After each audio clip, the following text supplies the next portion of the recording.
So one of the things I wish that we could find out from looking at photos online about houses is, does it stink?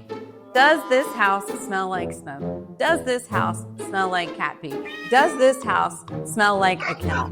These are all the things that are huge turnoff to buyers. I can't tell you how many times that they have done the whole Tinder thing when it comes to houses on their phones. We get to somewhere and we walk inside and it smells like people have been chain smoking in the house for years.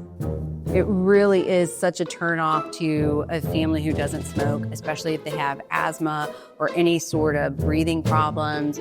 A lot of times I've got clients with allergies.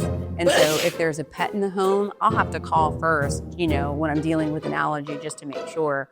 But, sometimes people are what we call nose blind. That's your reality and you live it. And so you don't know that the house doesn't smell so good. But it's an immediate turn off to buyers when we open that front door, right? You've got like 30 seconds to make a first impression. And if they get a whiff of something they don't like, I can promise you, we are not writing an offer.